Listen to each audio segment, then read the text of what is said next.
Bueno, muy bien, y vamos a hablar de la situación de Aerolíneas Argentinas con todo lo que eso implica, ¿no? No solamente el funcionamiento de la empresa, también las distintas tensiones que han surgido al calor de lo que es, por un lado, la demanda por una recomposición salarial, sobre todo en aquellos que forman parte de la compañía, como también la negativa del gobierno, que lo que dice es, bueno, no hay presupuesto, no hay plata, eventualmente no hay lugar para una nueva negociación, medidas de fuerza que han tenido lugar en las últimas horas, y por otro lado los gremios, los sectores sindicales, que lo que dicen es, si no hay algún tipo de negociación, si no hay una mesa de diálogo, bueno, eventualmente las medidas se van a profundizar en un futuro cercano.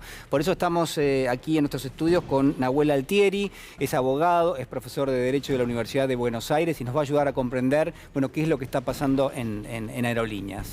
¿Cómo le va, doctor? ¿Qué dice? Muy buenas tardes. Hola, Julián, hola, Daniela, un gusto estar de vuelta por acá con ustedes. Muchísimas gracias. Bueno, ¿qué está pasando en Aerolíneas? Yo hacía una composición de lugar donde, por supuesto, son muy complejas todas las aristas, ¿no? Bueno, es un tema muy grave, o sea, está enmarcado en todo un cambio que está sucediendo en nuestro país, y en todo cambio siempre hay tensiones, hay transformaciones y hay puja distributiva. ¿Qué pasa? En el medio de todo esto tenemos un flagelo que es enorme, que es la inflación. Entonces, el gobierno trata de comunicar de que hacen paros salvajes los gremios, pero no dice de que por ahí en ciertos rubros de la aeronavegación no tienen actualizaciones desde diciembre. Entonces estamos hablando de que de diciembre aquí hubo un 144% de inflación. Y hoy el ejemplo de Aeronavegantes, yo estuve hablando con un dirigente de su comisión directiva y me explicaba eso. Entonces, y Aeronavegantes dijo, nosotros con un 30 destrabamos el conflicto. Aeronavegantes es uno de los rubros, ¿no? Que son los tripulantes de cabina propiamente dicho. También está APA, que es check-in, mostrador, rampa, pilotos, que es el que más suena. Entonces, meten todo en la misma bolsa, ¿no? Y para seguir en el embate, decir primero que hay un 0% de aumento con un 144% de inflación, le está diciendo a la gente, usted va a ganar cada vez menos plata. Sumado a eso, ¿qué pasa? Vuelan menos, pues la ruta de Nueva York se la bajaron, se la dieron a Delta, y las frecuencias a las provincias por ahí las bajaron en algunas localidades de 4 a 2. ¿Bien? Entonces, sumado a eso, sale la comunicación a través de Twitter, ¿no? Ex ahora, el ministro de Regulación publica 2 decretos, ¿bien? Que son el 825 y el 831 de este año, que lo que hacen es, a través de la reglamentación del Código Aeronáutico, consideran esencial el servicio de aeronavegación comercial. Dicen que puede afectar la salud, la seguridad, etc. Pero fíjense la paradoja, porque por un lado dicen que es un servicio esencial, pero por otro no le aumentan a la gente. Entonces, gente que tiene que estar sumamente capacitada en condiciones de seguridad, tanto pilotos como aeronavegantes, porque tienen la responsabilidad, cuando todos nosotros nos subimos al avión, de garantizar la seguridad ante una emergencia, con capacitaciones permanentes. Los pilotos cada 6 meses, los aeronavegantes cada 1 año. Entonces, estamos en el medio de un conflicto donde se regula este servicio, ¿bien? Que se lo considera esencial según este decreto. Y este decreto dice, mire, esto es esencial y va a haber una comisión que ya está creada por un decreto anterior, que es la Comisión de Garantías. Pero aquí es donde entramos en una colisión. ¿Por qué? Porque la Comisión de Garantías, y ahora les cuento una pastilla de este asunto, tiene que dictaminar si es esencial o no una actividad en base a lo que diga la OIT. ¿Qué es la OIT? La OIT es la ONU del derecho del trabajo. Sí. Bien, tiene sede en Suiza. Se juntan todos los países y deciden cosas que para todos los Estados miembros, Argentina es miembro y muy importante, son obligatorias. Y la OIT, en el Comité para la Libertad Sindical, específicamente dijo que la aeronavegación comercial no era esencial. Entonces, ese decreto estaría en contradicción con esto. Entonces, es momento que todas las partes se sienten en una mesa a dialogar, ¿bien? Pero, sinceramente, no se puede sentarse a alguien a dialogar cuando le dicen, mira, tu aumento va a ser del 0%. Claro. Sí. Sucede, o por lo menos yo lo he visto en estas últimas horas en televisión, largas horas de discusión respecto de los salarios, respecto de algunos beneficios que fueron obtenidos en medio de negociaciones salariales también, ¿no? Bueno, no te aumento el salario, pero te doy un pasaje sujeto a espacio, es decir, sin bajar a alguien del avión, sino en el momento en que haya lugares en un avión, bueno, que un empleado pueda ocupar para que ese avión no salga con el lugar libre y de paso tenga un beneficio del empleado. Pero me parece que más allá de esa discusión, que ocupa muchas horas, porque es atractiva probablemente para indignar a la gente. Desde el punto de vista de las leyes laborales, ¿no? Me parece que acá hay mucho para analizar, como nos estaba explicando, respecto del objetivo final que podría ser la privatización, no solo de aerolíneas, sino de cualquier empresa, algo que se discutió en el Congreso, no tuvo apoyo, por eso Aerolíneas queda fuera, pero sino lo que el gobierno quiere volver a insistir, bueno, ¿no? De otra manera. Es un manejo muy importante de la opinión pública, lo hacen muy bien. Por supuesto que los gremios, si me piden un consejo, le diría, traten de explicarle a la gente para no ser demonizados, porque este tema, que es el que más indigna, los pasajes en primera, que casi no existe, clase ejecutiva, solo lo tienen los pilotos, pero se conoce en la jerga como suplo, es sujeto a espacio, ¿bien? Y esto lo tiene American Airlines también, y nadie va a decir de American Airlines que no quiere, que es una aerolínea reconocida mundialmente, no es que es una práctica que solo existe para aerolíneas argentinas. ¿Y cómo funciona? Acude la persona o el familiar y si hay espacios vacíos, se aprovecha y viaja. Sí, claro. Si no, no viaja.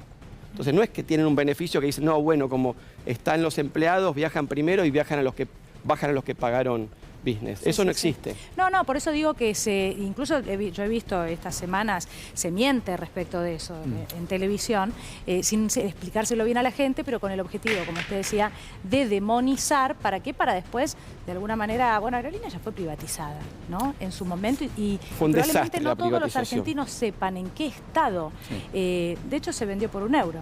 ¿No? Probablemente algunos se acuerden de eso. Ahora vamos a hablar de eso. Sí, compartamos a ver algunas definiciones de parte del gobierno nacional que empieza a revelar la intención de privatizar aerolíneas. A ver, lo compartimos. Estamos en el camino de la privatización. Esto fue lo que definió el presidente Milei para la compañía y, digamos, por supuesto que no entró en la ley de bases. Pero nosotros estamos trabajando como para dejarla en la situación en que cuando esto se pueda producir se haga. Nosotros trabajamos para dejar a la compañía en una situación de equilibrio financiero, de autosustentabilidad económica, y después, bueno, será el Congreso quien defina si se puede privatizar o no. Bueno, lo que decías recién, ¿no? Lo ilógico de todo esto es que el Congreso ya decidió que Aerolíneas no se privatizaba y, sin embargo, el gobierno vuelve a insistir. Bueno, lo que sucede es que tenemos un gobierno que lo que haga el Congreso no le importa. O sea, hay una clara invasión en la división de poderes que la vemos del DNU 70/23, donde dictan decretos invocando cuestiones que deberían ser de necesidad y urgencia y no lo son. Entonces, esta es una cuestión más. Y en la ley de bases, que muchas concesiones le dieron al gobierno, dejaron expresamente afuera Aerolíneas Argentinas. Entonces, la voluntad de quienes nos representan, que son los legisladores, es por el momento no privatizar aerolíneas. Además, mezcla dos cosas. Porque tiene que ser saneada y que... Yo quiero una aerolínea de bandera, pero que sea rentable. Está perfecto, pero no por eso tiene que ser privatizada. Son dos cuestiones distintas. Porque además, una aerolínea de bandera cumple una función social. El mercado no funciona bien para todo. Entonces, el mercado, que son las empresas, buscan maximizar ganancias y eso implica un montón de cosas. Y voy a dar un ejemplo para que la gente en su caso lo entienda. Cuando uno contrata un servicio de internet y le pide el contrato, nunca se lo pasan. Después nos dicen que van a hacer un descuento por 3 meses o por 6 meses y 2 meses de descuento, pero viene un aumento. Entonces, esa clase de abusos son comunes. Y contra esa clase de cuestiones tiene que actuar el Estado como ente regulador. Y a veces actúa también con un banco, como el Banco de Nación, o con una aerolínea, llegando a lugares donde las otras aerolíneas no llegan y cumpliendo una función social. Por supuesto que eso no implica que la aerolínea pierda millones de dólares por año, porque nadie quiere eso, porque todo el mundo quiere un Estado eficiente que gaste lo mismo que entra o menos, ¿bien? Para que después no haya más deuda externa y demás. Pero esta no es la vía, porque hay autocontradicción en lo que está diciendo. Saneo la empresa, si la saneás y es rentable, ¿para qué la vas a vender? Quédatela para el Estado, que aporte al superávit fiscal. Sí, bueno, es interesante lo que mencionaba de las provincias. Yo creo que nunca, cuando se hacen los números de aerolíneas, nunca se cuenta, ¿no?, la actividad económica en las provincias a donde llega un vuelo de aerolíneas, más allá del empleo, un aeropuerto funcionando, sino además la actividad, ¿no?, a partir de la gente que llega, que tiene acceso a esa provincia, que eso no está en los números finales, supongo. Pero además de eso, yo focalizaba en la cuestión privatización, porque no solo aplicaría a aerolíneas, aplicaría también a los trenes, aplicaría a cualquier otra cosa que se quiera privatizar y en la que ya hemos tenido experiencia los argentinos de empresas que han sido vaciadas. Bueno, efectivamente. Otro ejemplo La política, para entenderla, hay que hablar de geopolítica. Y hay cuestiones de empresas del Estado que son muy importantes. ARSAT, CAREM, reactor nuclear, desarrollo de energías no contaminantes, que posicionan a la Argentina en el mundo como una potencia reconocida. Nosotros somos potencia nuclear y la gente no lo sabe.